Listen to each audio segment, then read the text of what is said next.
mengulangi saja dari sebentar. Jadi yang 5 pertama itu saya kira sudah tidak saya jelaskan lagi ya. Saya mulai dari nomor 6 sekarang, itu akan coba saya jelaskan pelan-pelan ya.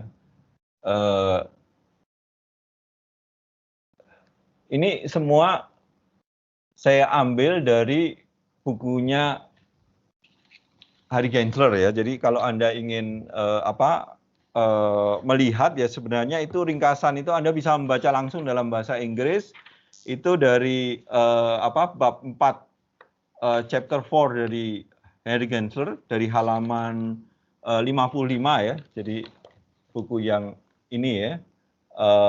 Itu silahkan kemudian Anda baca sendiri lagi untuk mendalami kalau Anda merasa kurang pasti, dan sebenarnya saya hanya kebanyakan menerjemahkan dari apa yang dikatakan Harry Gensler di sana gitu ya.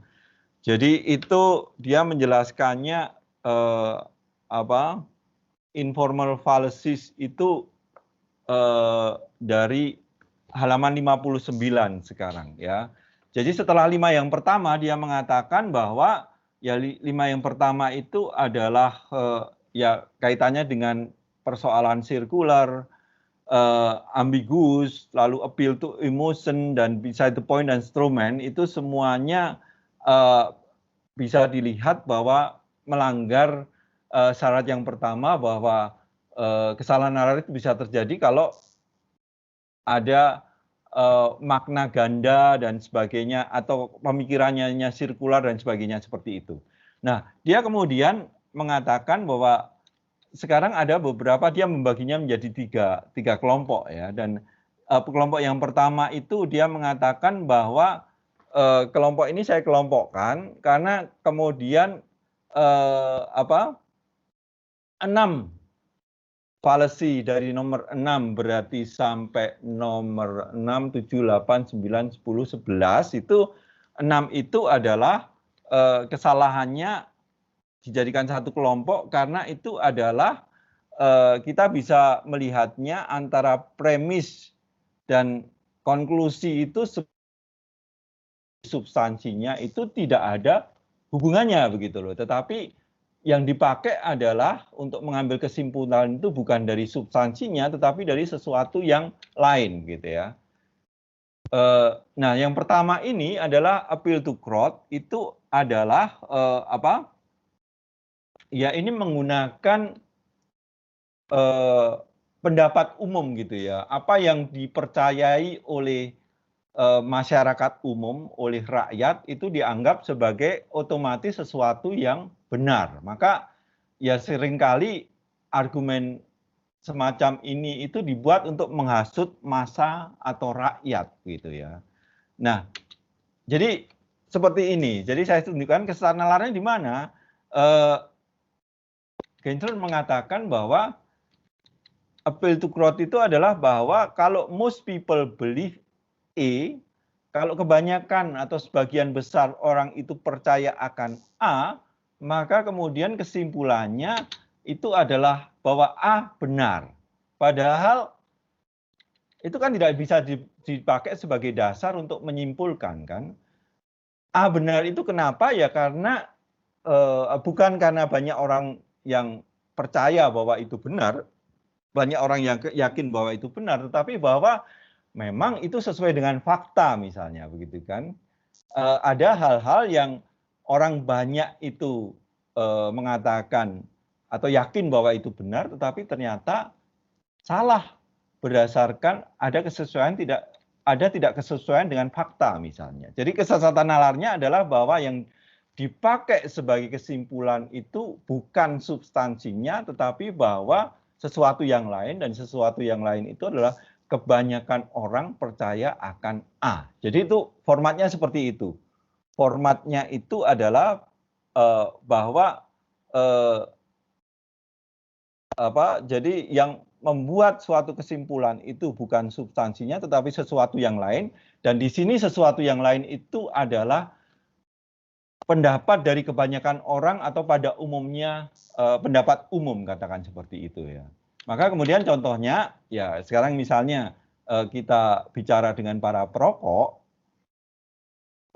mengatakan bahwa merokok itu menghilangkan rasa pusing dengan hidup, artinya merokok itu menghilangkan stres dan banyak orang yang percaya itu. Maka kemudian benar, merokok itu menghilangkan rasa pusing dengan hidup, menghilangkan stres dan sebagainya. Mengapa disimpulkan seperti itu? Ya karena kebanyakan orang percaya bahwa merokok itu memang stres begitu ya. Itu yang bisa saya katakan ya. Tapi misalnya juga kalau saya melihat contoh yang lain ya, appeal to crowd itu misalnya ini, saya bacakan dalam bahasa Inggris, ini contoh yang saya ambil dari soalnya Gensler yang lain ya, yang tidak tidak Anda kerjakan itu, misalnya Gensler mengatakan bahwa no one accept this theory anymore, so it must be wrong, ya. Tidak ada orang yang menerima teori ini lagi, ya. Suatu teori itu ditolak oleh semua orang. Maka pasti teori ini salah, begitu ya. Nah, ini adalah contoh bahwa yang menjadi dasar menilai bahwa teori itu salah apa? Yaitu bahwa kebanyakan orang sudah tidak percaya lagi gitu ya, tidak bisa menerima lagi. Nah, ini adalah contoh appeal to crowd juga, karena sebenarnya harusnya ya dibuktikan dulu bahwa teorinya salah, bukan karena semua orang bahkan percaya atau tidak menerima bahwa teori itu benar lagi misalnya. Itu tidak bisa dijadikan dasar dari suatu kesimpulan gitu ya. Jadi itu adalah contoh yang lain bahwa ya orang menolak kalau tadi menyetujui, tapi kemudian dikatakan bahwa teori itu salah gitu ya. Nah, ini dasarnya apa untuk mengatakan teori itu salah? Dasarnya adalah bahwa kebanyakan orang menolak teori itu. Nah, ini yang jadi persoalan gitu ya. Sebentar kok tiba-tiba network saya. Apa masih bisa didengar saya? Hah? Masih bisa, Romo. Oke. Masih, Romo, masih jelas. Oke. Sekarang saya lanjutkan. Jadi itu appeal to crowd. Lalu selanjutnya itu yang masih dalam kategori semacam itu adalah apa yang disebut sebagai opposition fallacy ya. Jadi itu kesesatan oposisi. Nah, ini kuncinya itu adalah pada kata oposisi. Jadi kalau yang pertama tadi itu apa yang menjadi pendapat banyak orang itu kemudian dipercaya entah sebagai benar atau salah, pernyataan A ya. Tetapi kalau ini adalah yang jadi kuncinya adalah bahwa ini dinyatakan oleh lawan saya. Karena dinyatakan oleh lawan saya, maka kemudian otomatis saya anggap sebagai salah, begitu ya. Jadi ini adalah kesesatan yang Anda bisa membayangkan bahwa di dalam kelompok-kelompok politik atau kemudian kalau orang terjebak pada rasialisme itu sering kali terjadi ya. Pendapat lawan itu pasti salah, begitu ya. Jadi pertama-tama dia membagi menjadi kelompok kita atau kelompok lawan kita. Us and them ya. Dan Anda bisa merasakan bahwa di dalam masyarakat itu sesuatu yang mempengaruhi juga kita dalam menyimpulkan sesuatu. Jadi ini sebenarnya contoh lagi bahwa asumsinya yang salah begitu ya. Bahwa asumsi bahwa kalau itu dikatakan oleh oposisi maka kemudian atau lawan kita maka pasti salah. Maka kalau opposition policy itu kesalahan nalarnya itu seperti kalau digambarkan itu seperti yang pertama, hanya substansinya berbeda. Jadi begini, lawan kita itu percaya akan A, kesimpulan kita apa? Kesimpulannya sederhana, bahwa A adalah salah. Gitu. Jadi A salah. Jadi kalau ditanya kenapa A salah, karena itu adalah pendapat lawan saya. pendapat kelompok yang tidak saya setujui, ya. Jadi sederhana seperti itu. Maka kemudian kalau saya melihatkan contohnya, sekarang misalnya ada saya bagi ada di dalam ideologi politik itu ada kelompok komunis dan kelompok kapitalis atau kelompok liberal misalnya ya. Jadi sekarang kalau komunis mengatakan kaum komunis itu selalu menghendaki land reform misalnya, reformasi kepemilikan tanah ya. Nah, kemudian kalau itu didengar oleh lawannya itu adalah kaum liberal, andaikan kita itu adalah masuk dalam kelompok liberal, maka kita akan mengatakan seperti ini, ya.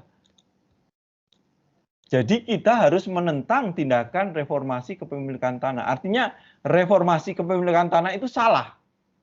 Kenapa salah? Ya karena itu pendapat dari lawan saya, dari lawan kita, kaum komunis, ya. Anda bisa menerapkan juga misalnya dalam ketegangan antara kelompok satu dan kelompok yang lain di dalam masyarakat, entah itu kelompok misalnya katakan pada waktu itu ada ketegangan antara kelompok Madura dan kelompok orang Dayak setelah reformasi ya di Kalimantan itu ada ketegangan di antara mereka. Maka kemudian menjadi sederhana persoalannya. Apa yang dikatakan oleh kelompok Dayak itu pasti untuk kelompok Madura dikatakan salah. Sebaliknya juga demikian ya. Nah, kalau saya kembali pada contoh ini ya kemudian sebaliknya juga sama. Kaum liberal menyatakan bahwa kita harus menaikkan pajak. Maka orang komunis, misalnya kita anggota komunis, mereka akan mengatakan jadi kita harus tidak menaikkan pajak. Pokoknya apa yang dikatakan lawan kita itu salah. Maka kita harus menentang. Ini yang yang sebenarnya kesesatan nalarnya itu ada formatnya dalam arti bahwa kesimpulan itu ditarik dari sesuatu yang sebenarnya tidak relevan dengan kesimpulan itu, sesuatu yang bukan substansi dari kesimpulan itu ya. Mungkin Anda kira-kira kalau contoh yang Anda bayangkan dalam konteks ini apa misalnya, coba saya ingin tahu. Ada yang angkat tangan? Opposition policy. Ya, Rahma, Melati, ya, silakan. Kalau menurut saya jadi teringat yang contoh Romo sebelumnya tentang pertentangan antara kaum teis dan ateis. Mungkin kalau misalkan kaum teis mengatakan bahwa Tuhan itu ada, lalu karena kaum ateis itu adalah lawannya teis, maka orang ateis bilang Tuhan itu tidak ada, seperti itu. Jadi itu salah kayak gitu. Iya, itu bisa. Oke, itu bisa dijadikan contoh. Tapi harus hati-hati nanti membedakannya dengan appeal of ignorance. Di mana letak perbedaannya ya. Jadi kalau Anda mengatakan eksplisit bahwa pendapat bahwa Tuhan itu tidak ada itu menurut kaum teis salah karena itu dikatakan oleh orang ateis, ya sebenarnya menjadi alasannya itu adalah karena itu pendapat lawan saya ya. Tetapi nanti dalam appeal of ignorance kita harus saya akan perlihatkan bahwa persoalannya bukan karena itu pendapat lawan saya begitu ya, tetapi karena sesuatu yang didasarkan pada ketidaktahuan. Jadi harap hati-hati untuk membaca soalnya dalam hal itu karena bisa saja itu appeal of ignorance, bisa saja itu opposition fallacy. Cara menentukannya bagaimana? Cara menentukannya adalah bahwa kalau kita sense-nya itu di dalam soal itu adalah bahwa pendapat itu salah karena itu adalah pendapat lawan kita, maka itu adalah opposition fallacy gitu ya. Tetapi kalau itu adalah karena ketidaktahuan, ya itu berbeda lagi gitu ya. Maka justru disitulah letak identifikasi kesalahan nalar itu tidak terlalu mudah juga. Ya, Harry Backtrust mau memberikan contoh yang lain mungkin? Ya, contohnya kaum Pancasilais tetap mempertahankan Pancasila sebagai dasar negara kita. Sedangkan kesimpulannya, jadi kita harus mengubah dasar negara kita. Ya, itu dikatakan oleh misalnya kelompok khilafah misalnya ya, yang melihat bahwa kaum Pancasilais itu, jadi tolong kalau membuat contoh juga supaya dijelaskan juga konteksnya gitu ya. Jadi ini pendapat lawan. Jadi Anda harus kalau itu belum jelas dengan sendirinya, Anda harus memperlihatkan bahwa ini adalah kelompok yang menjadi lawan yang kemudian kesimpulannya itu menjadi bertentangan karena itu pendapat lawan kita gitu ya. Itu yang harus eksplisit ya. Terakhir mungkin Gerald Gamaliel. Baik, terima kasih Romo. Sebenarnya saya pengen tanya sih. Nah, kalau seandainya begini, bisa nggak jadi contoh gitu? Seandainya tentang pertentangan guru dan murid.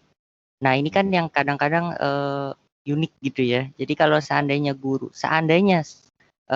itu salah, namun ketika murid itu kadang menginterupsi atau menyatakan bahwa itu ada yang keliru. Nah, kadang guru itu kan sering tidak mau mengakui kesalahannya dan malah menganggap muridnya itu lawan gitu. Jadi pendapatmu salah karena kamu murid gitu, karena kamu seolah-olah dia lawan.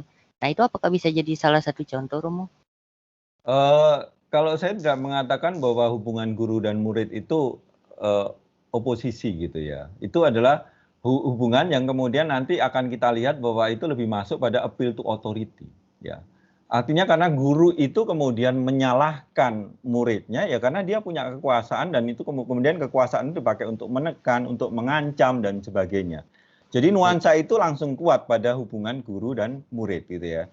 Dan orang biasanya tidak membayangkan bahwa guru dan murid itu relasinya adalah relasi oposisi, tetapi yang dominan adalah relasi otoritas gitu ya. Jadi itu tolong diperhatikan ya.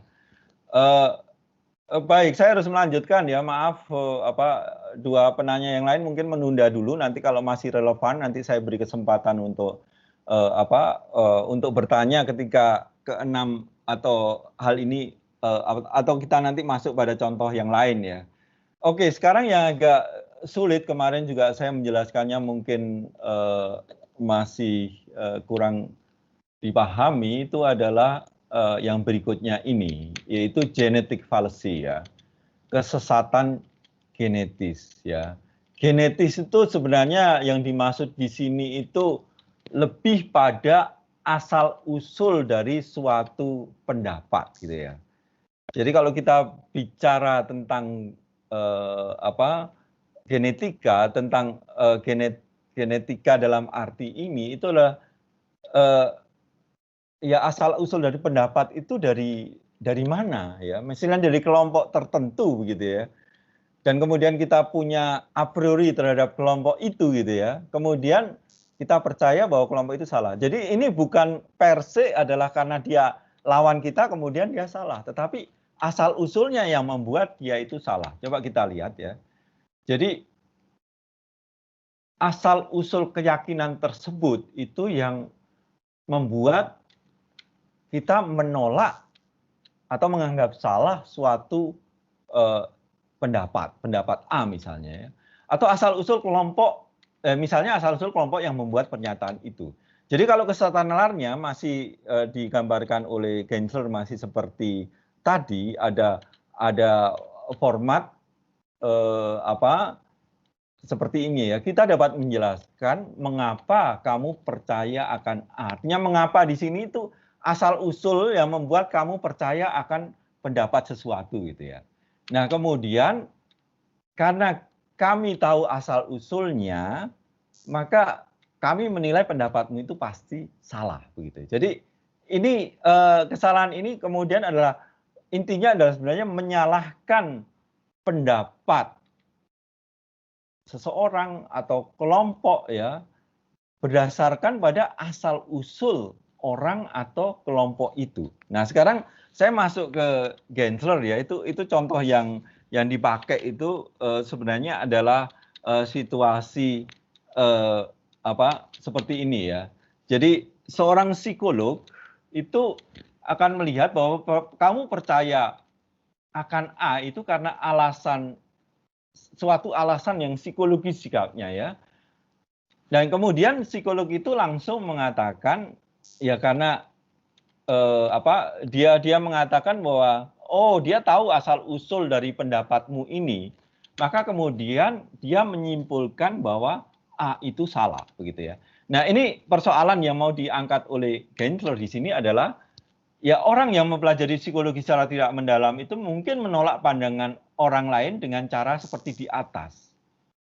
Nah, kemudian yang harus dipertanyakan, yang harus dikritisi dari cara berpikir yang masuk dalam genetic fallacy ini adalah, apakah penjelasan psikologis bagi alasan kamu untuk menolak pendapat itu sebenarnya bukan suatu yang mencampur adukkan penjelasan psikologis dengan penolakan logis.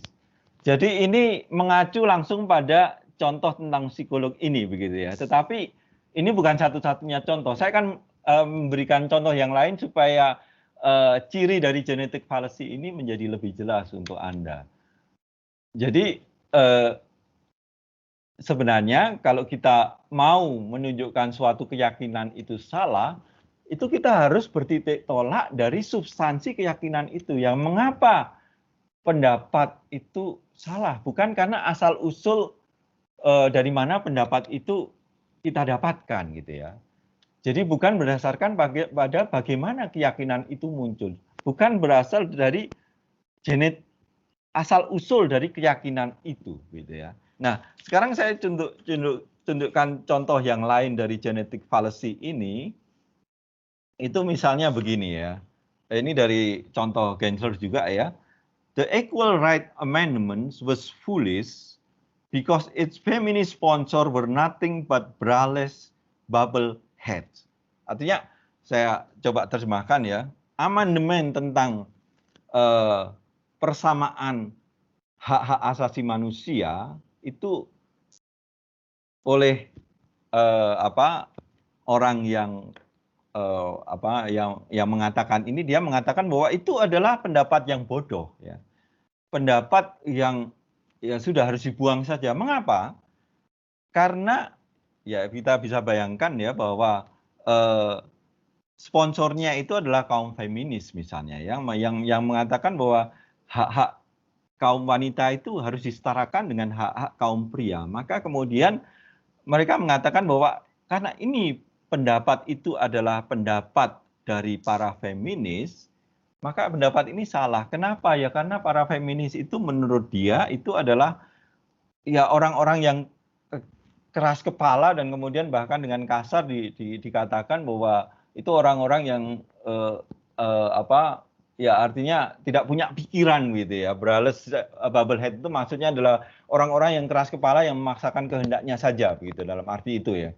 Maka di situ yang menjadi alasan orang itu untuk menolak pendapat para feminis yang menekankan atau memperjuangkan amandemen di dalam konstitusi di Amerika atau dimanapun ya, tentang perlunya persamaan hak pria dan wanita, wanita dan pria ya, itu oleh mereka disalahkan, dianggap tidak perlu dibicarakan. Karena apa ya? Karena yang mengusulkan itu adalah kelompok feminis gitu ya, kelompok feminis yang dikenal sebagai kelompok yang keras kepala misalnya. Jadi asal usulnya yang membuat pendapat itu ditolak ya.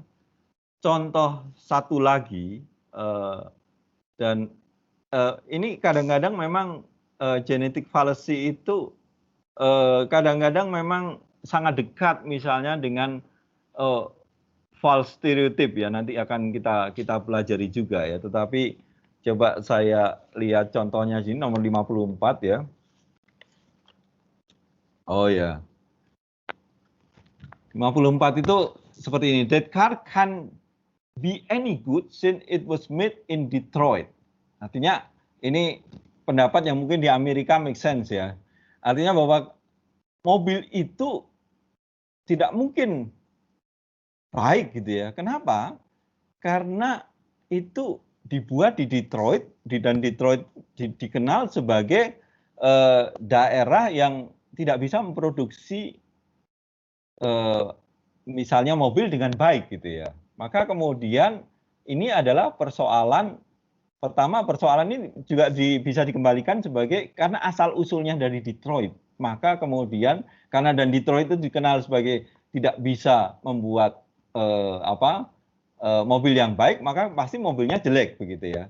Tetapi juga ini bisa juga false stereotype dalam arti bahwa kalau false stereotype itu seperti orang Jawa itu alon-alon asal kelakon misalnya. Kalau orang Batak itu tipenya yang keras kepala dan banyak omong misalnya. Seperti itu. Jadi bisa juga dimasukkan sebagai false stereotype ya, hasty generalization, tetapi juga lebih juga ini juga bisa masuk sebagai genetic fallacy. Jadi yang menentukan kita untuk melihat bahwa itu genetic fallacy itu adalah asal usul suatu keyakinan atau suatu pendapat gitu ya. Ini yang perlu saya tekankan. Apakah mungkin karena ini agak sulit, mungkin ada yang bisa langsung beri contoh atau kemudian bisa juga kalau mau sebentar.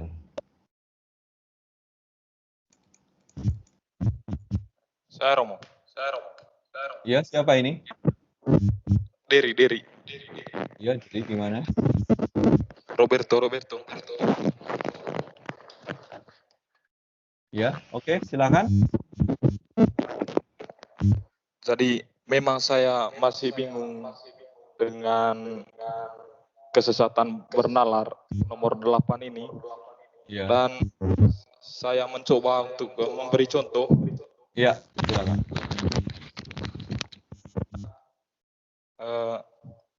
Yesus itu kan asal usulnya dia itu sebagai anak tukang kayu. Pada saat dia memberikan ceramah di Bait Allah seperti itu atau di sinagoga, apakah ini bisa menjadi salah satu contoh bahwa dia itu dikatakan salah karena orang-orang di sekitar dia itu sudah tahu bahwa dia itu anak tukang kayu, asal usulnya dia atau genetisnya dia itu orang-orang sudah tahu seperti itu. Terima kasih. Iya, itu contoh-contoh yang baik untuk genetic fallacy ya. Jadi asal usul orang atau kelompok itu yang membuat kemudian kita meremehkan atau menganggap pendapatnya salah. Contoh yang bagus itu, Primus. Ya. Oke, yang lain? Jadi kamu sudah kurang lebih sudah menangkap sense dari genetic fallacy. Paulo Januario Musrilan, silakan. Sudah tadi Romo itu. Oh sudah. Andreas Wijaya? Iya Romo, mau tanya. Sebenarnya untuk genetic fallacy ini agak membingungkan karena dari penjelasannya itu ada poin dapat menjelaskan mengapa kamu percaya akan A. Artinya kalau kita melihat dari contoh-contoh tadi tidak terlalu jelas apakah alasannya itu asal usulnya itu bisa dijelaskan atau tidak gitu Mas. Apakah ini merupakan suatu syarat mutlak untuk itu ditentukan sebagai genetic fallacy? Jadi sebenarnya contoh yang saya ambil khusus dari Gensler tadi itu adalah pendapat dari psikolog tadi gitu ya. Artinya bahwa psikolog itu sudah punya penilaian tertentu juga kalau pendapat itu asal usulnya itu seperti itu, maka pasti pendapatmu itu salah begitu loh. Jadi yang ingin ditekankan dengan genetic fallacy itu adalah asal usul entah itu dari orangnya itu dari kelompok yang mana atau asal usul dari asumsi yang dimiliki oleh orang lain untuk kemudian mengatakan bahwa pendapatnya itu salah gitu loh. Dan harus tidak dihargai, diremehkan, ditolak dan sebagainya. Jadi kalau sekarang kalau kita bandingkan tiga tadi itu ya. Jadi kalau yang opposition itu karena pendapat lawan ya. Lalu kemudian appeal to crowd itu karena itu pendapat kebanyakan orang. Kalau di sini ini adalah asal usul dari pendapat itu. Entah itu misalnya orang yang diremehkan seperti contoh Yesus tadi adalah tukang kayu dan sebagainya. Atau asal usul yang diasumsikan sebagai pendapat yang pasti salah atau jelek secara psikologis gitu ya. Itu juga bisa semuanya begitu. Semoga agak membantu ini. Siapa satu lagi? Crispinus Bimo Pinandito. Ya Romo, Uh-uh. saya tadi sempat mikir Romo, tadi kalau misalkan kita punya pendapat, misalkan saya anak IPS, itu lalu saya tapi saya mengerti tentang dunia kedokteran atau medis gitu, terus saya mencoba menjelaskan ke depan banyak orang gitu, tapi orang-orang pada bilang, kamu kan dari IPS, mana ngerti kayak gitu, itu berarti masuk juga nggak Romo kira-kira? Bisa, karena kamu diremehkan karena asal usulmu, latar belakangmu, itu yang membuat pendapatmu itu tidak didengarkan substansinya, tetapi karena asal usulmu itu yang membuat pendapatmu diremehkan. Itu bisa juga ya. Orang IPS nggak ngerti kedokteran gitu kan, pasti semua pendapatmu salah. Tetapi kan yang harus dilihat substansinya begitu kan, apa yang menjadi isi pendapatmu bukan asal usulmu gitu loh. Jadi tekanannya seperti itu ya. Ya, Oke, saya lanjutkan dulu karena kalau enggak nanti kalau saya melayani pertanyaan nanti ditunda dulu ya, pelan-pelan kita masuk ke yang lain. Sekarang saya masuk pada yang keempat dari format yang salah ya. Itu apa yang disebut sebagai ini appeal to ignorance yang tadi pendapat orang ateis dan teis tadi itu terutama memang yang jadi contoh memang biasanya appeal to ignorance itu adalah bahwa keberadaan Tuhan itu tidak bisa dibuktikan, maka kemudian ketidaktahuan itu kemudian akan menghasilkan ya kalau kemudian orang berpendapat bahwa Tuhan itu ada maupun Tuhan itu tidak ada ya karena ketidaktahuan kita bahwa apakah Tuhan itu ada atau tidak ya maka kemudian kedua kesimpulan itu bisa sama-sama dibenarkan atau disalahkan gitu loh. Itu poin dari appeal to ignorance ini. Jadi kalau kita lihat jadi kesalahan seperti ini, suatu pernyataan itu dinyatakan benar karena kesalahannya tidak bisa dibuktikan gitu ya. Kesalahannya tidak terbukti, mungkin lebih lugas seperti itu ya. Atau mengatakan sesuatu yang salah itu karena kebenarannya juga tidak bisa dibuktikan. Jadi sama-sama sesuatu yang pengetahuan yang kita memang belum sesuatu yang tidak bisa dibuktikan ya, maka kemudian ya kita mau menyimpulkan A atau B ya, A atau non A ya karena ketidaktahuan kita ya tidak bisa dibuktikan, bisa sama-sama benar, sama-sama salah, sama-sama ya seperti itu gitu ya. Maka kesalahannya seperti ini. Semua orang itu tidak bisa membuktikan kebenaran A. Nah, karena tidak bisa membuktikan kebenaran A, maka kemudian A itu salah. Jadi di sini poinnya adalah bahwa kenapa tidak bisa membuktikan kebenaran A?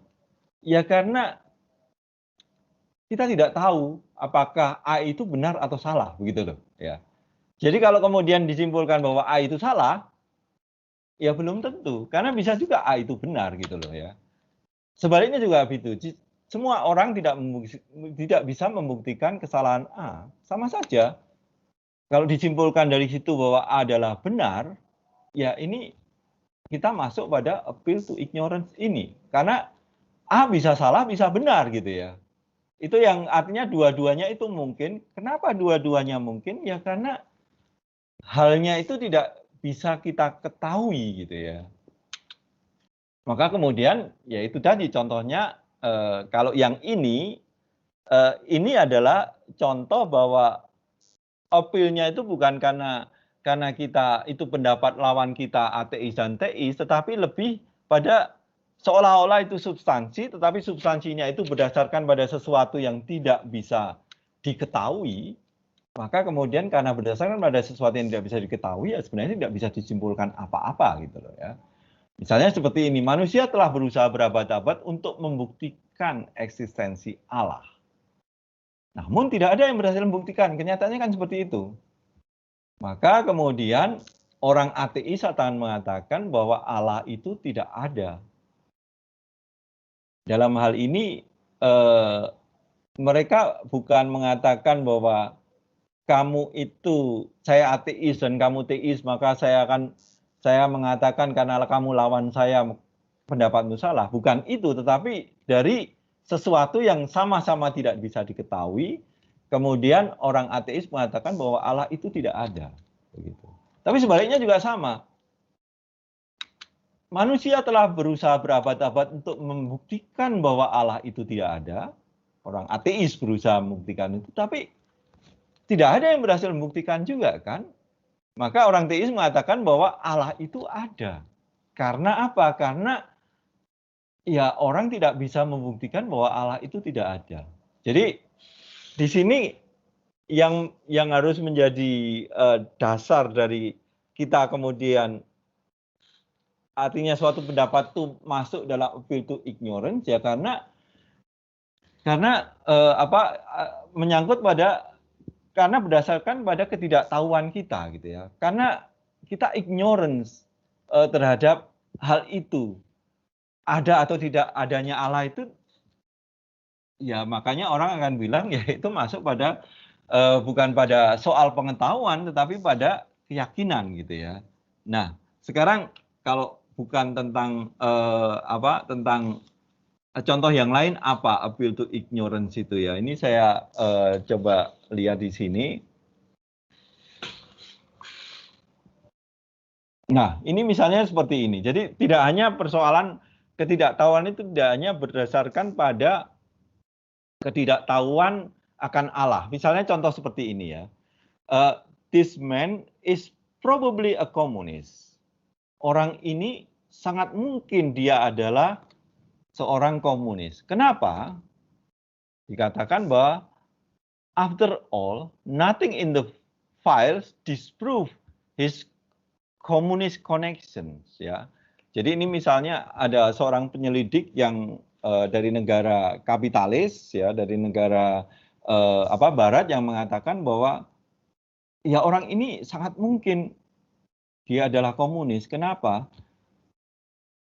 Karena nothing in the files, tidak ada di dalam file tentang dia yang yang menegasi koneksinya dengan komunis gitu ya.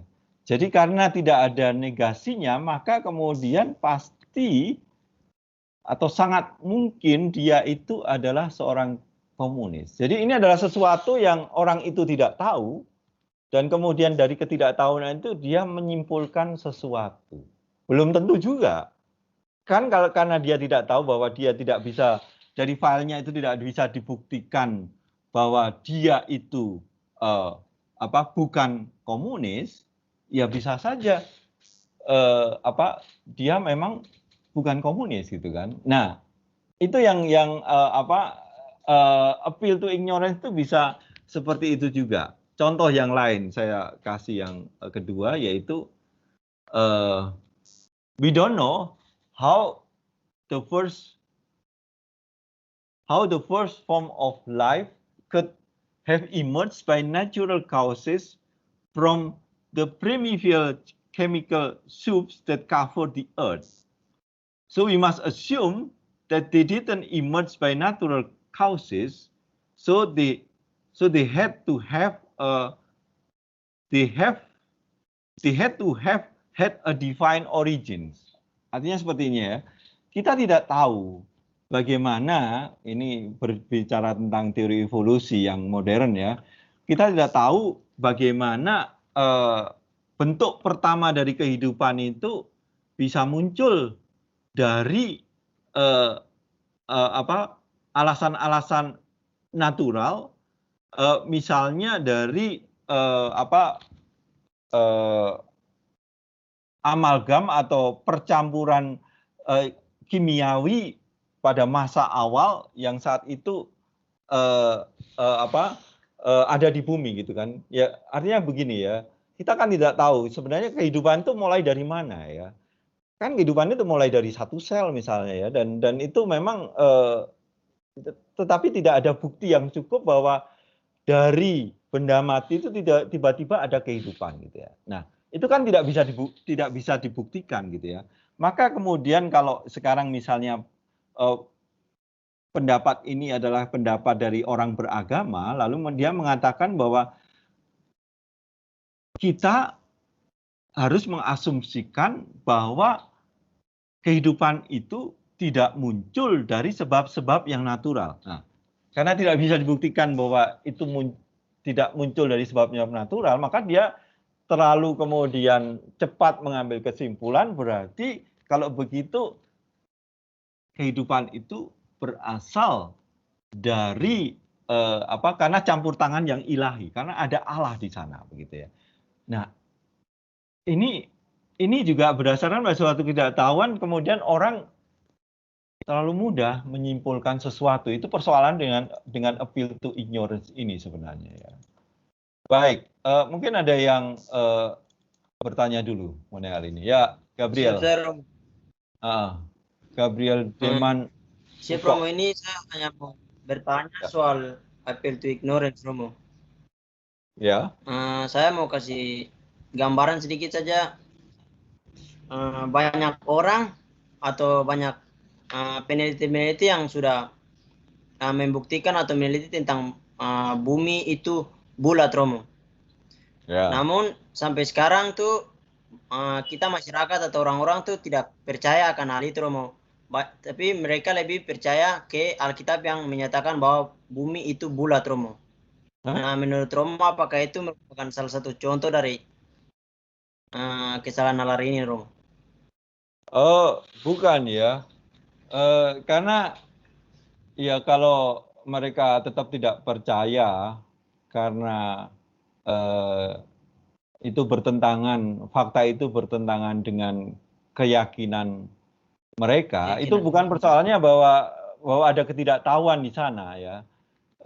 Ya secara saintifik sudah dibuktikan ya, sudah banyak gambar misalnya kita ke ruang angkasa ya, bahwa bumi itu memang bulat gitu ya. Itu adalah salah satu benda yang bulat seperti itu. Memang kemudian kita di bumi sendiri nggak merasa bahwa bumi kita bulat kan?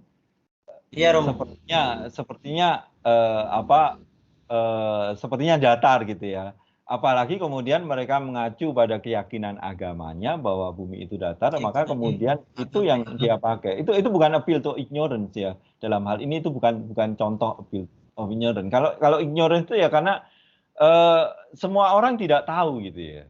Nah, kalau ini kan sebenarnya secara saintifik sudah bisa dibuktikan, tetapi masalahnya bahwa orang itu tidak mau percaya. Itu persoalan yang lain menurut saya ya. Bukan appeal to ignorance ini. Baik, ya, Promo, terima kasih. Apa Muhammad Rahmat Malaka masih mau tanya, silakan. Ya, Romo. Jadi saya kan kemarin kebetulan mencari materi ini di kelompok berapa saya? 17 bersama Pak Willy ya. Yang kelompok lama baru. Nah, kebetulan saya membagi tugas dengan Pak Willy. Pak Willy mencari yang post-hoc, saya mencari yang ini. Orang. Nah, saya menemukan kan disuruh cari 3 contoh kemarin ya. Saya di sosial media atau di media-media lain. Nah, di situ saya menemukan misalnya nih yang ad ignorantiam ya, argumentum ad ignorantiam.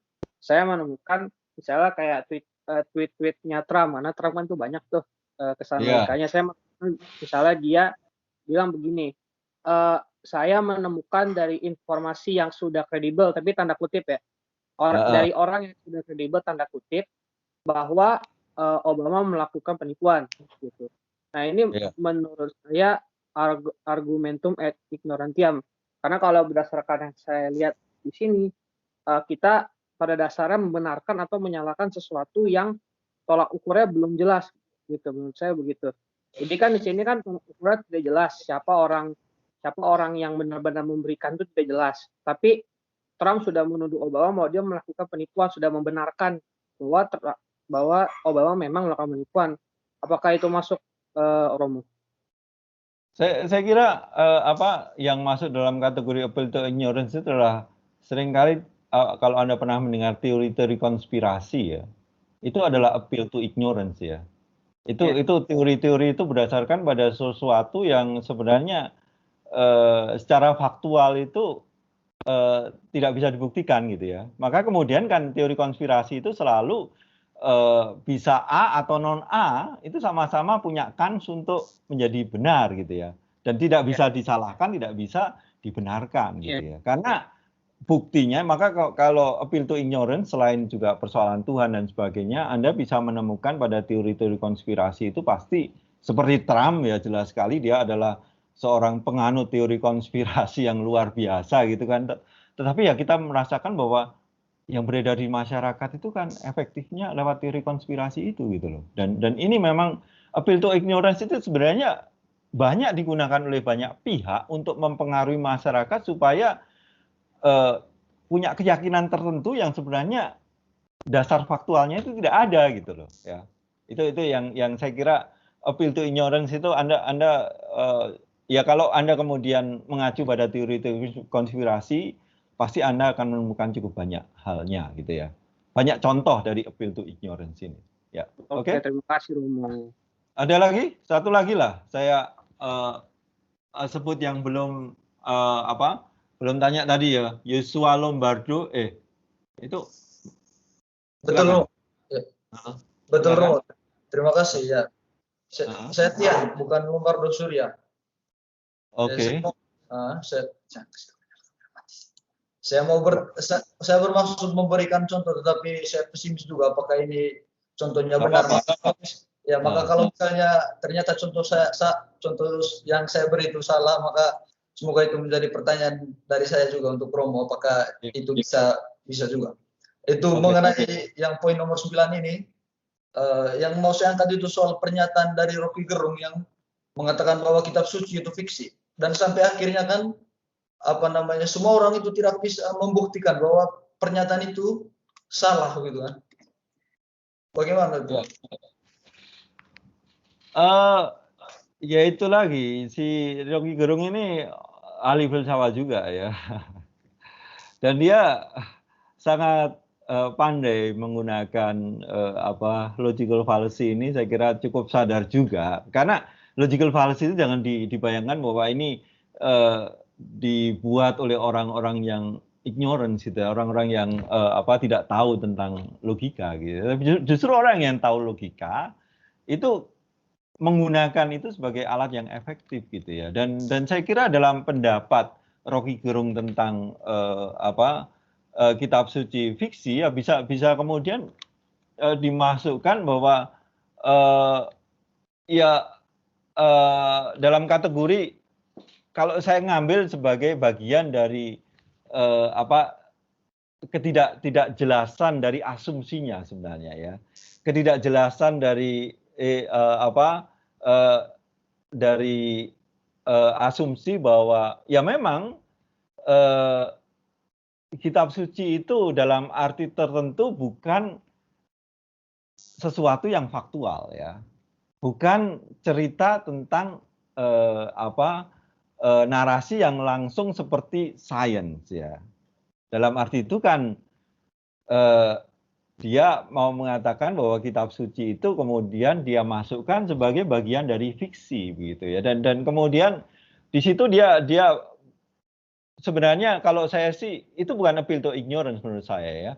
Tetapi itu lebih pada dia bermain dengan kata fiksi ya yang punya berbagai makna. Maka sebenarnya ini adalah kesalahan atau fallacy yang berkaitan dengan ambigus ya, artinya makna yang banyak dari fiksi itu kemudian dia permainkan gitu ya. Paling mudah itu kalau untuk kesalahan yang ambigus itu adalah ya para komedian. Saya kemarin kan menyebut ya, sebenarnya kita tertawa ketika para komedian itu bercerita tentang sesuatu. Sebenarnya kan dia memelesetkan makna yang yang tidak umum, yang kemudian orang kemudian sadar bahwa makna itu kemudian yang dibelokkan menjadi sesuatu kesimpulan yang kemudian menjadi lucu untuk semua gitu ya. Dalam hal ini Rocky Gerung sebenarnya juga menggunakan hal yang ambigus, dan itu juga berbahaya karena kemudian orang-orang yang fundamentalis biasanya dengan makna yang ambigus itu kemudian akan menuduh orang kemudian melakukan blasfemi ya, penodaan terhadap iman mereka dan sebagainya seperti itu gitu ya.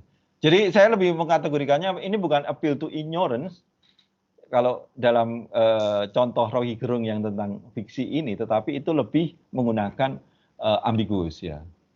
Oke, nanti saya harus melanjutkan karena enggak kita akan masih banyak yang fallacy yang juga harus kita bicarakan ya. Tapi ya itu kita masih masuk dalam ranah ada jadi pada prinsipnya 6 kesalahan nalar ini adalah kesalahan nalar yang sungguh-sungguh menggunakan menarik kesimpulan itu dari sesuatu yang sama sekali tidak relevan dengan substansinya ya. Jadi saya ulangi kalau yang tadi kita sudah ada appeal to crowd itu terletak tidak relevannya itu bahwa itu pendapat umum, kebanyakan orang berpendapat seperti itu. Opposition fallacy itu pada poin bahwa itu pendapat lawan ya. Genetic fallacy itu lebih asal usul kelompok yang berpendapat itu ya. Lalu appeal to ignorance ini berdasarkan pada suatu ketidaktahuan yang kemudian itu kesimpulannya bisa mendua. Dan kalau kita menggiring kemudian pada satu kesimpulan pasti itu sesuatu yang yang kemudian salah, kemudian di fallacy ya. Sekarang masuk pada berikutnya yang disebut sebagai post hoc ya. Post hoc ergo propter hoc. Biasanya disingkat dengan post hoc kesalahan nalar ini. Apa itu? Ya sebenarnya dari kata Latinnya kalau diterjemahkan jelas dengan sendirinya ya. Artinya yang sesudahnya itu kemudian dijadikan sebagai karenanya, sebagai alasan gitu ya. Jadi ini adalah seperti ini. Jadi kalau B itu terjadi setelah A, maka sebenarnya kan tidak bisa disimpulkan bahwa A itu menjadi penyebab dari B gitu kan. Nah, ini yang terjadi dengan kesalahan nalar post hoc ergo propter hoc ini. Jadi A itu terjadi setelah B. Jadi A kemudian disebabkan oleh B. Ini yang Jadi apa yang dua hal yang secara waktu itu terjadi sesudahnya kemudian dianggap sebagai penyebab dari terjadinya sesuatu gitu. Pada intinya seperti itu ya. Jadi kalau sekarang misalnya saya ambil Presiden Gorbachev dulu ya, dia melancarkan program yang disebut sebagai Glasnost dan Perestroika itu pasti adalah mengedepankan demokrasi dan keterbukaan di Soviet yang waktu itu negaranya sangat totaliter dan kemudian kita melihat bahwa Uni Soviet itu kemudian mengalami krisis politik dan bubar, maka sebenarnya kalau orang menyimpulkan bahwa Glasnost dan Perestroika ini, keterbukaan dan demokrasi ini adalah penyebab krisis politik di Uni Soviet, itu salah. Karena sebenarnya yang terjadi adalah keterbukaan dan demokrasi, lalu kejadian B itu Uni Soviet kemudian mengalami krisis politik dan bubar.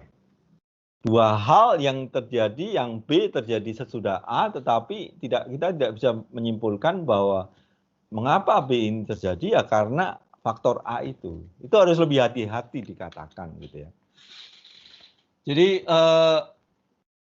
Jadi dua kejadian yang berurutan itu tidak menyimpulkan bahwa yang sebelumnya itu menjadi penyebab yang sesudahnya. Saya kira ini cukup mudah ya. Apakah Anda bisa langsung memberi contoh mengenai hal ini? Siapa? Maaf. Saya Romo boleh? Boleh, Rahma. Silakan. Kalau saya pernah lihat di media sosial dikatakan bahwa gempa bumi terjadi karena kutukan dari Tuhan. Apakah itu bisa, Romo? Contoh seperti itu. Kan A terjadi setelah B. Jadi ibaratnya gempa bumi atau bencana alam itu terjadi karena kutukan atau Tuhan sedang marah. Bisa nggak itu, Romo, untuk post hoc? Sebentar, yang kejadiannya gimana ini?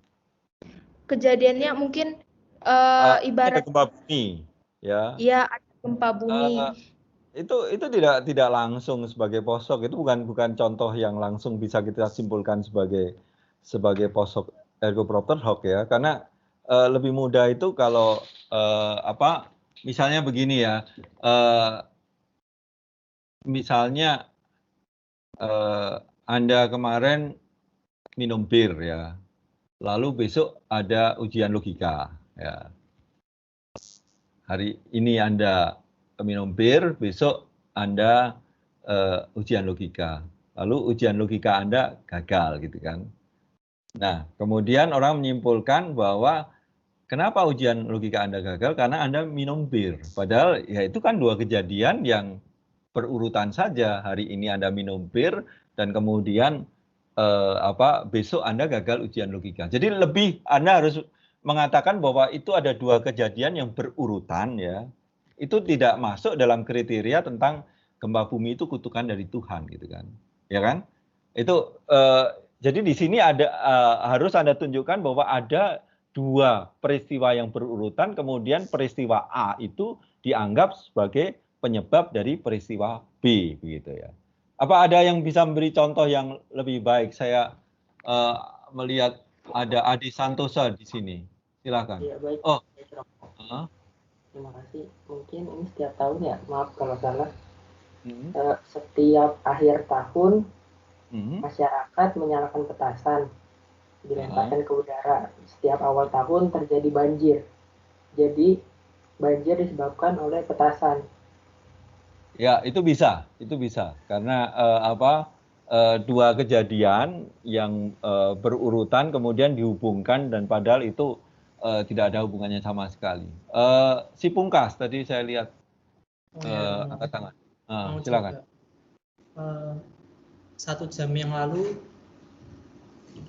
jalanan diterpa hujan, lalu ban mobil itu bocor. Jadi ban mobil bocor disebabkan karena jalan yang terkena hujan. Itu bisa ya. Bahkan kalau mobil itu misalnya terpleset gitu ya kan belum tentu juga karena faktornya itu hanya penyebabnya jalanan hujan gitu ya. Jadi meskipun itu menjadi penyebab ya seolah-olah, tetapi kan bahwa ada dua kejadian berurut-urutan yang A terjadi kemudian B terjadi, tidak bisa disimpulkan bahwa penyebab terjadinya B itu adalah A, begitu ya. Itu yang pokoknya di situ. Baik, saya kira Anda sudah cukup menangkap. Saya lanjutkan lagi ke yang berikutnya itu adalah ini yang terakhir ya dari kelompok yang pertama ini adalah apa yang disebut sebagai part whole. Ini persoalannya itu adalah komposisi dan divisi. Ini saya kira cukup mudah ya. Jadi ini adalah kesesatan nalar karena komposisi terjadi jika predikat-predikat yang hanya mengenai individu-individu di suatu kelompok itu dianggap juga berlaku untuk kelompok yang kolektif seluruhnya. Ini yang jadi kalau setiap bagian dari suatu hal itu adalah F, tidak bisa disimpulkan bahwa semuanya itu adalah F. Misalnya seperti ini contohnya. Jadi kalau setiap kalimat dari tulisan saya bagus ya, tidak otomatis bahwa tulisan saya itu bagus gitu ya. Setiap kalimatnya bagus semua, tetapi sebenarnya ada kesalahan nalar di sana, sangat mungkin kan. Tidak mungkin itu kemudian otomatis menjadi bagus dinilai dari kalimat-kalimatnya itu ya. Karena keseluruhan dan bagian-bagian itu memang bisa saling mendukung, tetapi tidak otomatis kalau kemudian bagiannya itu baik, keseluruhannya itu otomatis baik, atau sebaliknya kalau keseluruhan baik kemudian bagian-bagiannya itu baik, itu tidak seperti itu. Jadi kalau yang pertama itu adalah kesesatan nalar karena komposisi ya. Jadi ini yang komposisi, yang kedua itu karena divisi. Jadi itu sebaliknya. Jadi kalau kalau sesuatu itu semuanya baik, tidak berarti bahwa setiap bagiannya itu baik ya. Jadi kalau tulisan saya bagus, itu belum tentu bahwa setiap kalimat dari tulisan saya itu juga bagus gitu ya. Saya beri contoh di sini part whole itu seperti apa. Misalnya dari contohnya Gensler itu ini misalnya ya. Each of these dozen cookies by itself isn't harmful. One little one won't hurt. Hence, having these dozen cookies isn't harmful. Artinya kalau kita melihat ya, bisa misalnya kita punya cookies itu apa itu?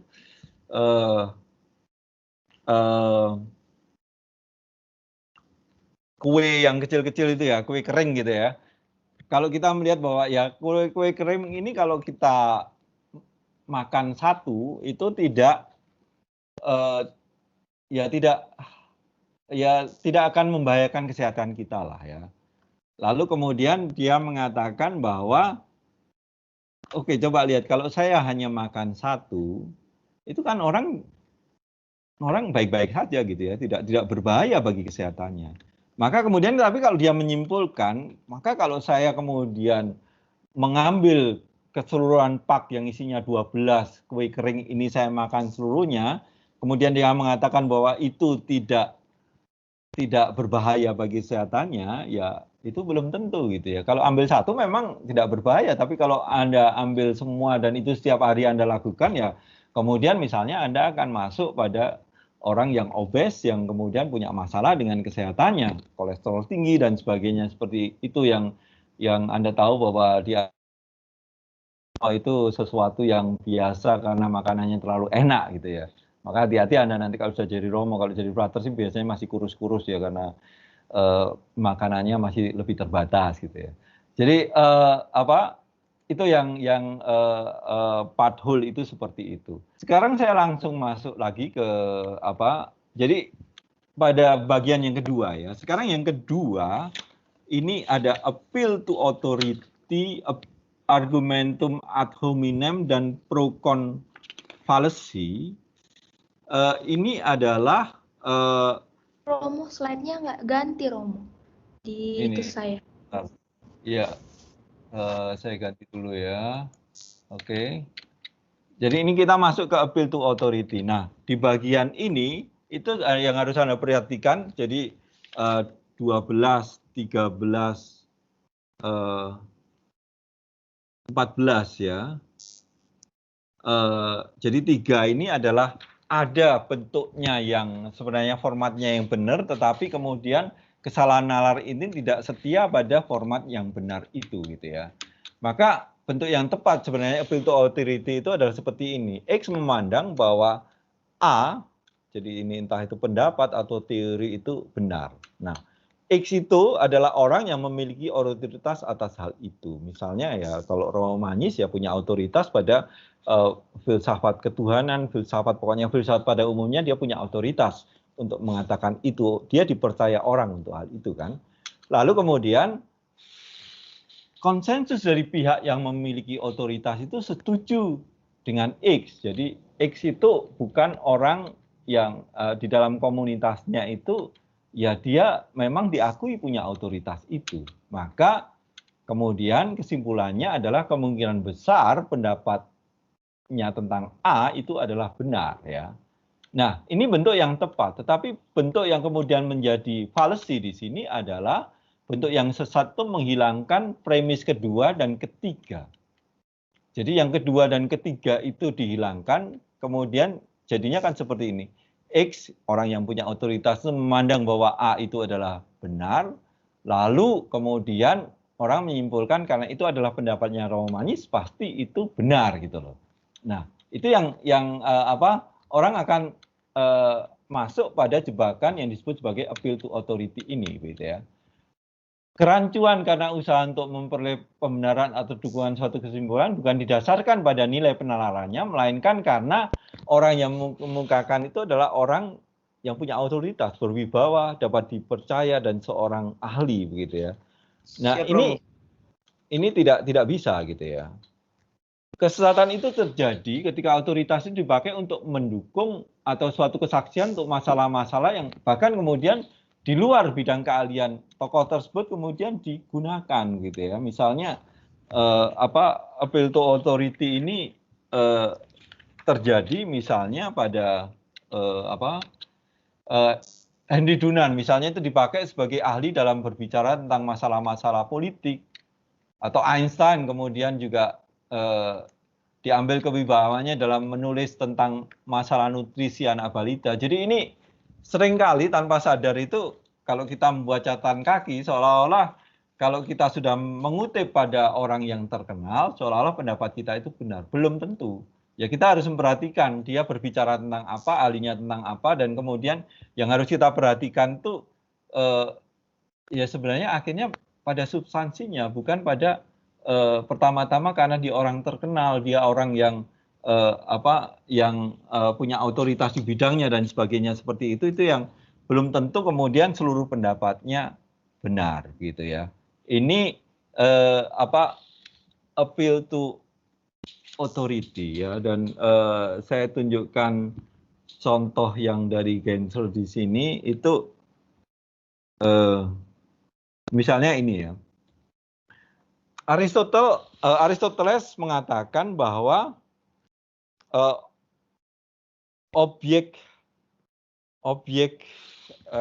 benda itu akan benda yang lebih berat itu akan jatuh dengan lebih cepat daripada benda yang lebih ringan. Maka pendapat ini pasti benar. Mengapa pendapat ini benar? Karena itu pendapat Aristoteles ya.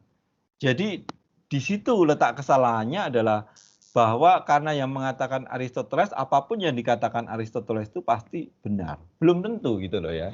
Jadi kesalahan nalar ini terjadi bukan karena substansinya, tetapi karena orang yang berpendapat itu adalah tokoh yang berwibawa, punya otoritas dan sebagainya. Itu adalah appeal to authority. Sekarang Anda tolong di mute dulu ya semuanya. Atau Anda mau bertanya, Gabriel, silakan. Siap Romo, saya hanya mau tanya soal yang tadi teman punya pendapat yang dia bilang tentang Rocky Gerung berpendapat bahwa kitab suci itu fiksi, itu apakah bisa dimasukkan dalam kesesatan nalar ini, Romo? Dalam arti kalau orang percaya karena itu yang mengatakan Rocky Gerung ya bisa saja gitu ya. Jadi kalau bukan pada bukan pada persoalan arti fiksinya. Jadi kalau tadi kan saya sudah membahas tentang substansinya ya, bahwa kalau kita mengatakan bahwa fiksi itu punya berbagai macam makna dan kemudian Rocky Gerung itu memainkan makna-makna itu, nah di situ itu ambigus. Tetapi kalau orang kemudian contohnya yang bisa Anda katakan bahwa Rocky Gerung mengatakan bahwa kitab suci itu fiksi. Rocky Gerung adalah filsuf yang terkenal di Indonesia, maka kemudian saya percaya dengan apa yang dikatakannya. Itu adalah appeal to authority. Oke, Gabriel. Oke, siap. Terima kasih, Romo. Muhammad, mau tanya? Ya, tepatnya sih kan appeal to authority ini biasa terjadi ya, di mana tokoh-tokoh tidak hanya dalam artian tokoh pemerintah ataupun apa, tapi juga tokoh-tokoh populer. Misalnya salah satu kasus yang saya lihat tuh yang mungkin cocok dengan appeal to authority itu kasus cahaya sebagai partikel dan cahaya sebagai apa, satu lagi lupa. Pokoknya ada dua teori, satu Newton, satu Hughes. Terus ditemukan bahwa cahaya itu karakteristiknya secara saintifik ya, bahwa karakternya dia itu partikel dan juga satu lagi apa gitu ada. Nah, tapi yang dibenarkan pada zaman itu Newton itu abad 19 ya, 1800-an kan ya Newton ya, atau 1700, saya lupa saya. Yang dibenarkan adalah Newton karena dia lebih populer. Nah, apakah ini termasuk authority? Iya, benar. Jadi kalau Anda menjelaskan konteksnya seperti itu, saya akan menerima bahwa itu adalah appeal to authority karena Newton adalah orang yang paling berwibawa pada saat itu dibandingkan orang lain yang mungkin belum terkenal tapi dia punya pembuktian. Jadi dan kemudian pembuktiannya itu tidak dianggap oleh komunitas akademik waktu itu atau oleh pendapat umum pada saat itu gitu ya. Itu appeal to authority, jelas. Oke, terima kasih. Baik, terima kasih. Sekarang saya lanjutkan lagi ke yang berikutnya, masih sama sebenarnya formatnya. Jadi 3 ini formatnya ada yang tepat, ada bentuk yang tepat, tapi ada bentuk yang kemudian tidak tepat dan kemudian jatuh pada kesalahan nalar. Argumen ad hominem bentuk yang tepatnya seperti ini ya. X memandang bahwa A adalah benar seperti tadi kan. Dengan mengambil pandangan itu, X melanggar standar-standar rasional yang legitim. Misalnya X tidak konsisten, dia bias, atau dia tidak mendapat informasi yang tepat gitu ya. Maka jadi X itu tidak sungguh-sungguh rasional dalam memegang pandangan A gitu. Nah, yang terjadi pada ad hominem itu adalah bentuk yang sesat itu hanya menggunakan faktor-faktor yang tidak relevan dengan kompetisi rasionalnya. Misalnya, X adalah anggota kelompok yang dibenci masyarakat, atau X itu orang yang suka memukuli istrinya. Jadi itu yang kemudian menyimpulkan bahwa pendapat A itu salah karena ya X ini jahat lah, X ini. Jadi kemudian yang diserang itu bukan ad rem gitu ya, kalau dalam bahasa Latin itu harusnya itu argumentumnya itu ad rem pada halnya, pada substansinya, tetapi ini ad hominem pada ciri-ciri orangnya yang sebenarnya tidak relevan pada substansinya. Kita tahu bahwa ad hominem ini sangat banyak digunakan ya untuk menyerang lawan bicara kita dan sebagainya seperti itu. Jadi kalau kita dalam debat publik itu kemudian orang kemudian mengatakan pendapatmu salah karena kamu itu secara moral adalah seorang gay misalnya atau seorang yang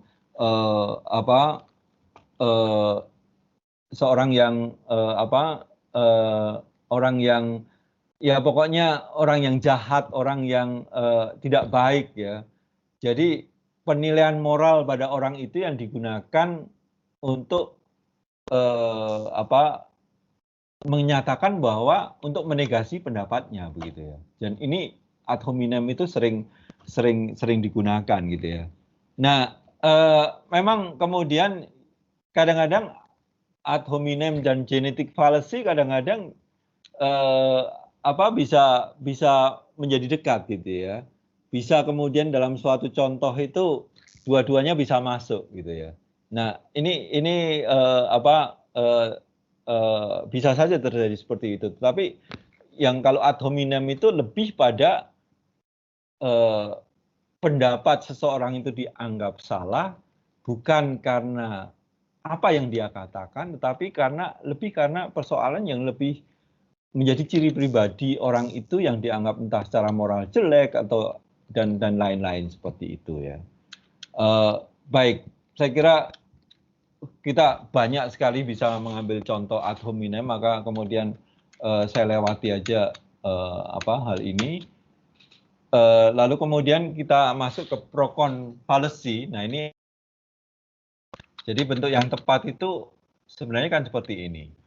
Ada alasan pro, ada alasan kontra, ya kemudian kalau pro melebihi alasan kontra atau sebaliknya kontra melebihi alasan pro, ya kemudian kita mengatakan bahwa tindakan A itu seharusnya dilaksanakan kalau lebih banyak pro-nya, atau kalau banyak kontranya ya tindakan A itu seharusnya tidak dilaksanakan, gitu kan? Suatu prosedur yang biasa tentang kita biasanya mengambil kesimpulan dari pro dan kontranya. Masalahnya bentuk yang sesat itu misalnya adalah alasan untuk setuju melakukan tindakan ini adalah ini.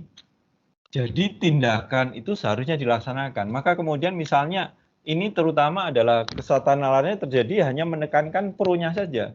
Kontranya tidak diungkapkan sama sekali, kemudian disimpulkan ya kemudian karena itu saya melakukan tindakan A misalnya ya. Jadi dalam bentuknya yang benar keputusan diambil itu kan memang harus punya alasan pro kontra ya.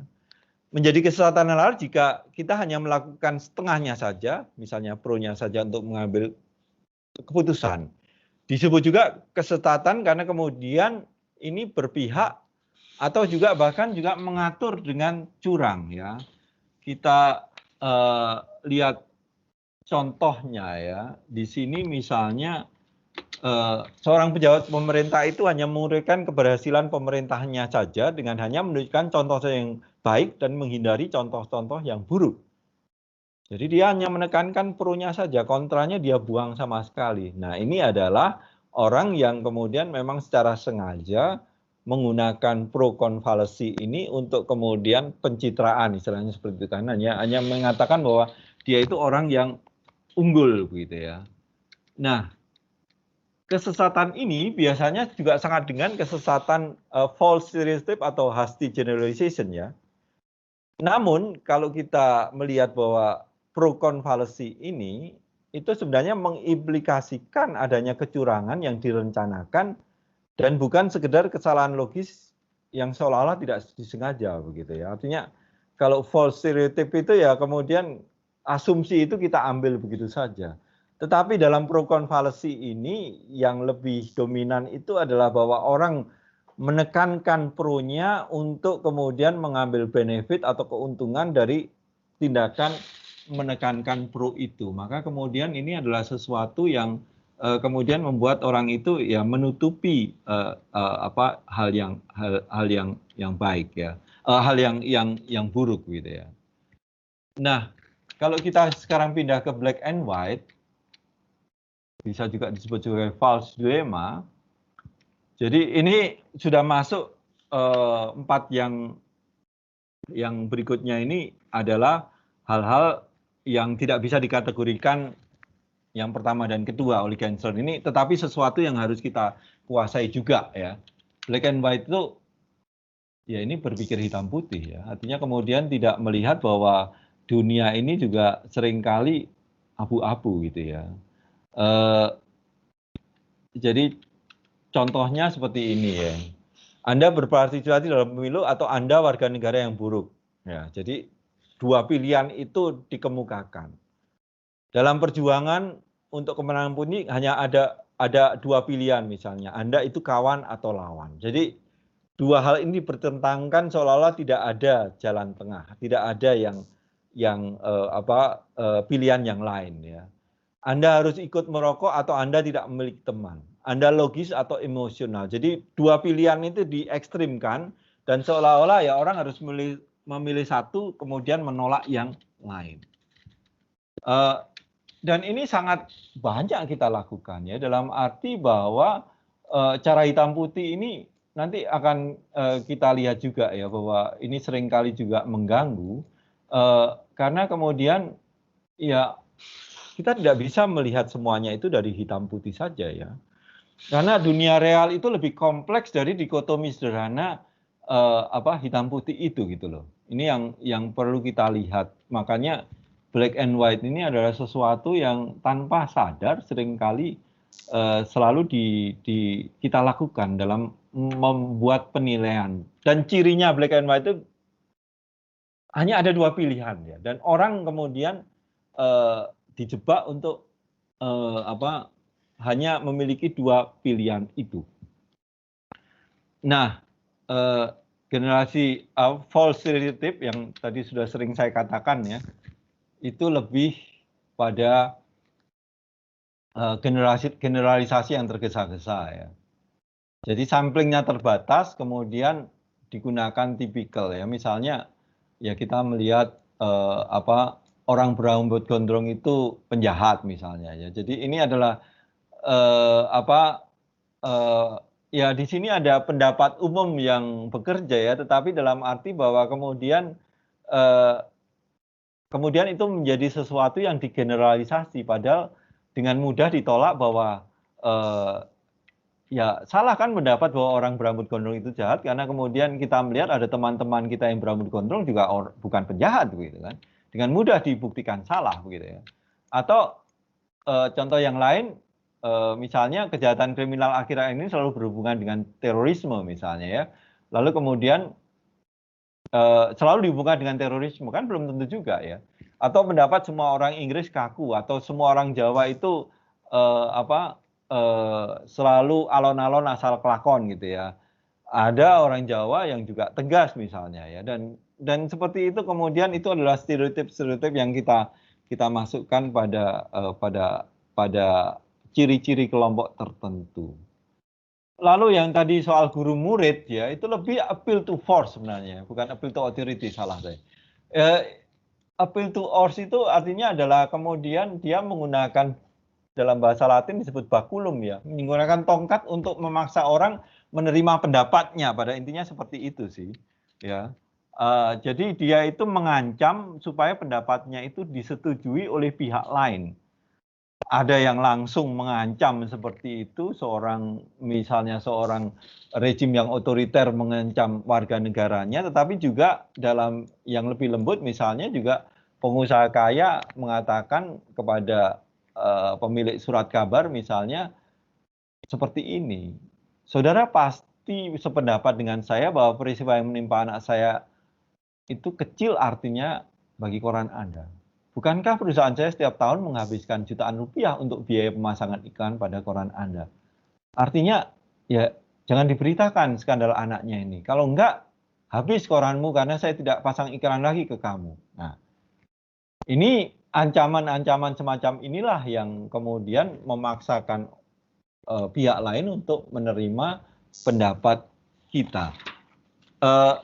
Terakhir, yang ini masuk Gensler itu adalah yang disebut sebagai complex question. Ini agak berbeda dengan apa yang sebelumnya, yaitu kadang-kadang orang tidak bisa membedakan dengan black and white ya, tetapi sebenarnya cukup mudah kesesatan ini itu dalam arti kadang-kadang pertanyaan majemuk ini dalam arti bahwa orang itu digiring untuk menjawab ya atau tidak, padahal persoalannya lebih kompleks dari hal itu ya. Jadi kesesatan ini bersumber pada pertanyaan yang seringkali disusun sedemikian rupa sehingga sepintas tampak sebagai pertanyaan yang sederhana, namun sebetulnya bersifat kompleks. Pertanyaan semacam ini mengandaikan adanya kebenaran pada sesuatu yang salah atau meragukan. Jadi misalnya ini adalah pertanyaan yang diajukan pada orang yang sering memukuli istrinya ya. Apakah kamu masih memukuli istrimu? Jawab ya atau tidak. Nah, kan ini menggiring dia, kalau dia menjawab ya, berarti dia itu memang terus memukuli istrinya. Kalau tidak pun ya dia kemudian harus juga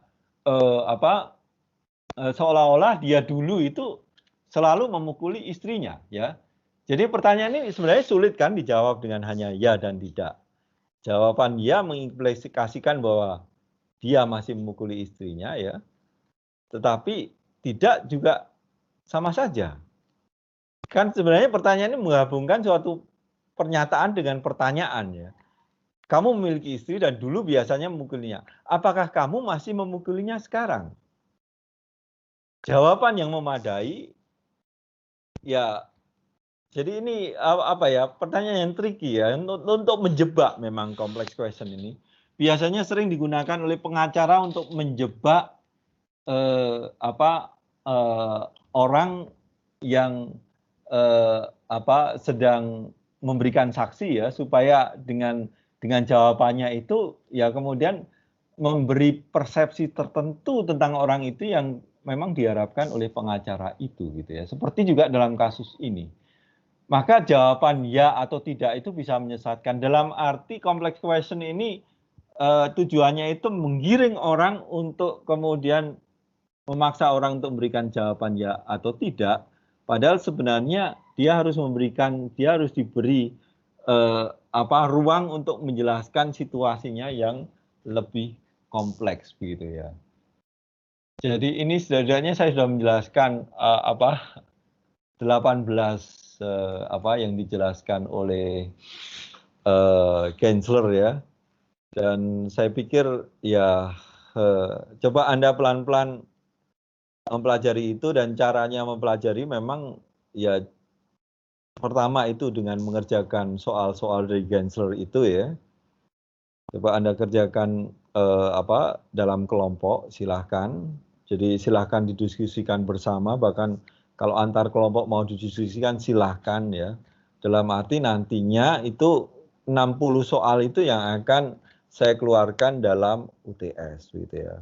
Maka kemudian memang Anda diharapkan hanya sekarang mempelajari 10 soal, tetapi nanti itu akan saya bahas di kelas sebelum UTS ya.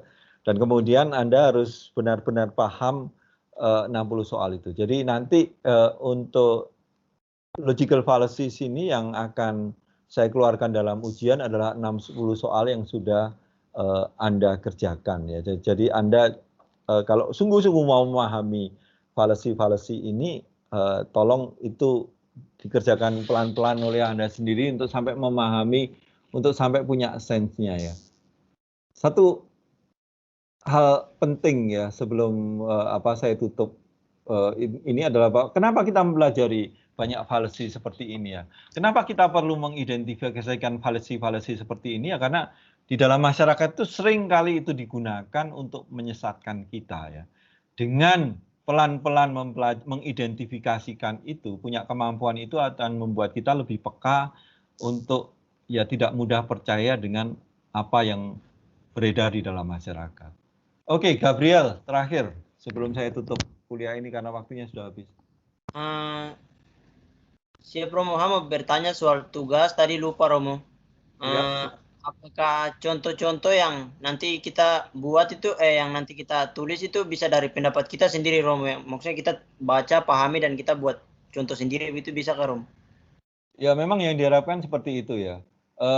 Tolong kemudian kalau memberi contoh Anda juga menjelaskan konteksnya juga gitu ya, supaya kemudian poin misalnya bahwa ini opposition fallacy gitu ya, ya Anda harus menunjukkan bahwa itu ada dua kelompok yang berlawanan, maka pendapat lawan pasti salah gitu loh. Itu tolong diekspresikan ya, karena itu kemudian akan memperlihatkan bahwa Anda tahu ciri dari fallacy itu gitu ya. Jadi memang yang saya harapkan adalah contoh dari Anda sendiri. Ya pertama-tama saya mengajak Anda untuk melihat sosial media, berita-berita di media, orang seperti Trump dan orang kelompoknya itu ya ya mereka dengan sangat sadar ya menggunakan fallacy itu untuk menyesatkan masyarakat. Dan kita tahu bahwa dengan hoax, kalau Anda tahu bahwa itu berita hoax dan kemudian dianalisis oleh Tempo gitu ya, Anda akan melihat bahwa salah satu yang digunakan oleh Tempo untuk menentang hoax, membuktikan hoax itu salah adalah selain acuan pada fakta itu adalah bahwa ada kesalahan nalar di situ gitu. Anda bisa belajar kesalahan nalar justru dari situ gitu. Baik, itu saja. Jadi saya tunggu jawaban kelompok itu sampai minggu depan ya. Tolong kalau bisa ya dikumpulkan, saya kira sebelum tanggal, ya paling lambat tanggal 16 lah ya, sampai sekretariat masih buka. Kalau sudah tutup ya dititipkan ke mana, ke Satpam juga bisa nanti. Hari Kamisnya akan saya ambil dan kemudian akan saya periksa. Baik, sementara itu dulu, dan kemudian kita minggu depan akan masuk pada kuliah tentang bahan tentang kata dan sebagainya, dan saya akan mulai menggunakan, tolong disediakan buku yang ini ya, bukunya Romo Gilles Gilarso ya, silahkan. Nah itu sudah beli kamu ya si Cirat ya. Oke, silakan Gabriel juga coba cari bukunya itu. Baik, terima kasih semuanya, selamat siang.